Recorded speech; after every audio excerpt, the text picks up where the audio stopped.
Deuteronômio, capítulo 19. As 6 cidades de refúgio. Quando o Senhor teu Deus tiver eliminado as nações pagãs, cuja terra te dá, e as conquistares e estiveres habitando em suas cidades e casas, separarás 3 cidades no meio da terra, cuja posse Yahvé teu Deus te concede. Observemos aqui, nós estamos com uma Bíblia King James atualizada, é uma Bíblia de estudo. Eu vou estar lendo aqui no rodapé o comentário. Orientações sobre o estabelecimento das chamadas, entre aspas, cidades de refúgio, versículos 1 ao 13. Dos marcos de fronteira e territórios, versículo 14. E da participação das testemunhas, versículos 15 ao 21. Moisés já havia dado instruções quanto à separação de 3 cidades para refúgio, no lado oriental do Rio Jordão. Agora separa mais 3 cidades no lado ocidental. Caso o vingador de sangue agisse meramente movido pela emoção, podia ser contido e frustrado em seus propósitos de cobrar vida por vida, por meio da proteção que aquelas cidades davam a homicidas involuntários e ainda não julgado.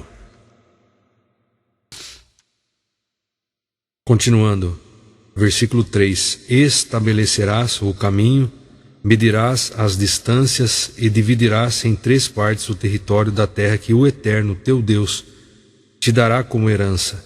Isto para que nela possa se abrigar todo aquele que houver sido acusado de homicídio. Versículo 4: Se um homem, sem querer ou por acidente, matar alguém que não era seu inimigo, poderá ir para uma daquelas cidades e ali ninguém poderá executá-lo. Versículo 5: Por exemplo, certo homem vai com seu amigo cortar lenha na floresta. E, ao levantar o machado para golpear a árvore, o ferro escapa e atinge o seu amigo e o fere de morte. Neste caso, ele poderá fugir para uma daquelas cidades para evitar a vingança da família do amigo e salvar sua vida. Versículo 6: Do contrário, o vingador da vítima poderia persegui-lo enfurecido e alcançá-lo, ainda que a distância fosse longa demais, e teria o direito de matá-lo, muito embora este de fato não merecesse pena de morte, porquanto não havia inimizade entre ele e o seu próximo. É por este motivo que eu te ordeno, : separa 3 cidades. Versículo 8: E quando Yahvé teu Deus fizer com que tuas fronteiras se alarguem, como prometeu a teus antepassados, e te der toda a terra que jurou dar a teus pais, com a condição de que cuides de colocar em prática todos estes decretos que hoje te ordeno, amando ao Senhor teu Deus e andando sem parar em seus caminhos, acrescentarás então mais 3 cidades de refúgio às 3 primeiras. Versículo 10: A fim de que não te derrame sangue inocente na terra que Yahvé teu Deus te concede como herança, e portanto não haja a culpa de sangue sobre ti. Versículo 11: Contudo, se alguém é inimigo do seu próximo e lhe arma uma cilada, levantando-se e ferindo-o de morte, e a seguir se abriga numa daquelas cidades, as autoridades da sua cidade enviarão pessoas para buscá-lo na cidade de refúgio, e o entregarão nas mãos do vingador da vítima, para que o homicida seja devidamente executado. Provérbios 28:17: Um homem culpado de assassinato fugirá até a sepultura, que ninguém o proteja.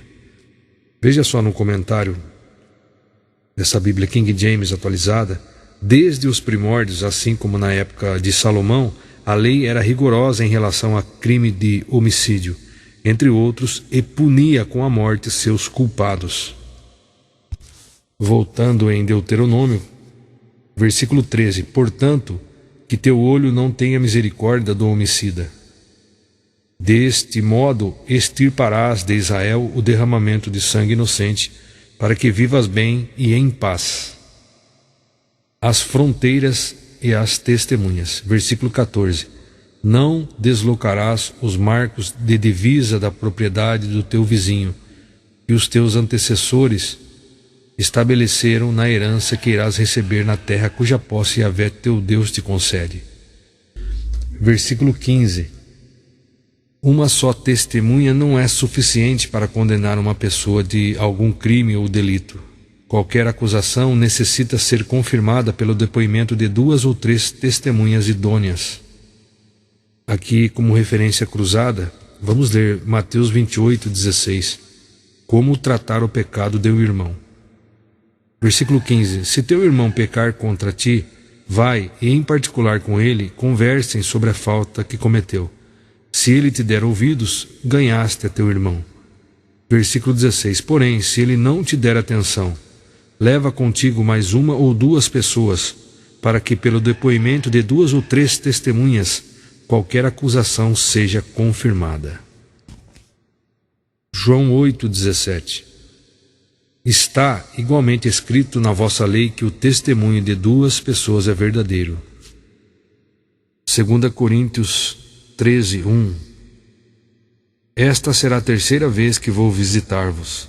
Sendo assim, toda questão precisa ser confirmada pelo depoimento de 2 ou 3 testemunhas. Voltando em Deuteronômio, então nós lemos o versículo 15, uma só testemunha não é suficiente para condenar uma pessoa de algum crime ou delito. Qualquer acusação necessita ser confirmada pelo depoimento de 2 ou 3 testemunhas idôneas.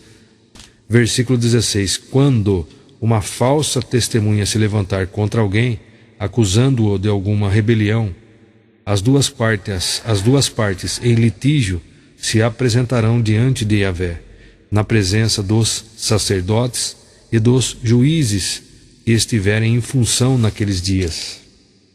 Vamos ler aqui o versículo 16, na Almeida Revista Corrigida. Está assim: quando se levantar testemunha falsa contra alguém, para testificar contra ele acerca de transgressão. Em versículo 17, então aqueles 2 homens que tiverem a demanda se apresentarão perante o Senhor, diante dos sacerdotes e dos juízes que houver naqueles dias. Aí está aqui indicando uma referência cruzada, Salmo 27, verso 12. Vamos ler. Não me entregues ao apetite dos meus adversários, pois são caluniadores e se levantam contra mim, bufando crueldade. Eles me fariam desesperar, não for a minha fé perseverante de que viverei para ver a bondade do Senhor. Versículo 14. Confia, pois, no Senhor, assim fortalecerás teu coração, por depositares somente no Senhor toda a tua esperança. Por depositar somente no Senhor toda a sua esperança. Voltando na King James, em Deuteronômio, continuando no versículo 17. As 2 partes em litígio se apresentarão diante de Yahvé na presença dos sacerdotes e dos juízes que estiverem em função naqueles dias. Versículo 18.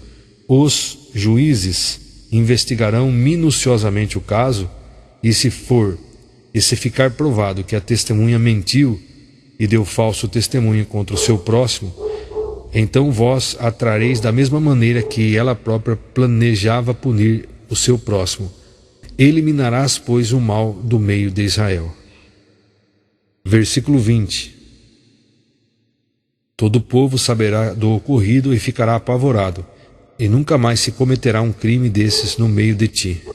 Versículo 21. Portanto, não considerarás com piedade esses casos. Alma por alma, olho por olho, dente por dente, mão por mão, pé por pé. Mateus 5,38, onde nos ensina: jamais use a vingança. Ouviste o que foi dito? Olho por olho e dente por dente. Aqui Jesus falando: ouvistes o que foi dito? Olho por olho e dente por dente. Versículo 39. Eu, porém, vos digo: não resistais ao perverso, mas se alguém te ofender com um tapa na face direita, volta-lhe também a outra. E se alguém quiser processar-te e tirar-te a túnica, deixa que leve também a capa. Assim, se alguém te forçar a andar 1 milha, vai com ele 2. Dá a quem te pedir e não te desvies de quem deseja que lhe emprestes algo. Vejamos aqui no comentário, Jesus trabalha as questões universais do direito, aqui nessa passagem. De fato, toda a humanidade participa de um grande julgamento, envolvendo todos os povos de todos os tempos, no qual Cristo é nosso advogado e garantia absoluta. Jesus começa citando a antiga lei da retaliação. Levíticos 24:20. Entre os judeus, na época de Jesus, o ato de bater na face direita de alguém com as costas da mão era um insulto e uma provocação, não exatamente uma agressão. O insultado poderia revidar ou ir ao tribunal, pleitear uma punição em dinheiro pela ofensa. Jesus exorta seus discípulos a oferecer a outra face, em sinal de paz e disposição para um acordo. A próxima ilustração tem a ver com as leis dos fariseus. Um credor tinha o direito de exigir a túnica do devedor por uma dívida não paga. Quando não a recebia por bem, tinha o direito de exigi-la por meio de um processo jurídico. Mas, de acordo com Deuteronômio 24, 10 ao 13, deveria ceder a roupa ao dono, conforme suas necessidades diárias de uso. Diante dessas questões jurídicas mesquinhas,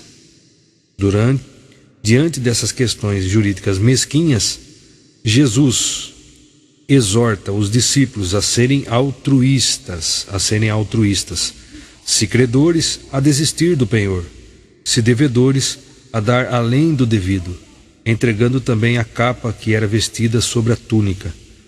Para o discípulo de Jesus, o direito jurídico já foi abolido na cruz.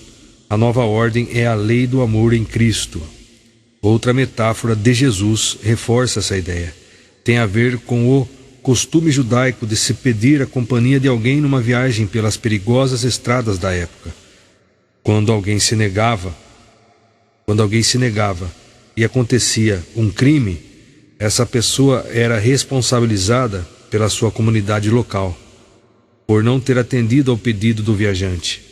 O verbo grego traduzido aqui por, entre aspas, forçar, advém de uma antiga palavra persa, que significa, entre aspas, recrutar à força. Curiosamente, é a mesma palavra que aparece no final deste livro, Mateus 27:32, quando os soldados romanos, entre aspas, recrutaram à força Simão, para ajudar Jesus a carregar sua cruz. Os fariseus haviam imposto uma lei, abre aspas, devemos acompanhar somente a outro fariseu, não devemos caminhar com os incrédulos, fecha aspas. Jesus, entretanto, vai além e ensina que seus discípulos, ao serem solicitados por qualquer viajante a andar a 1.609 metros, entre parênteses, 1 milha, devem graciosamente estar prontos para caminhar em sua companhia por mais de 3 quilômetros, 2 milhas, ou seja, exceder em amor, exceder em graça e exceder em misericórdia ao que pede a lei. Portanto, então, nós concluímos a leitura de Deuteronômio capítulo 19. E lemos referência cruzada, e nesta última leitura nós lemos Mateus, onde Jesus dá um ensinamento poderosamente.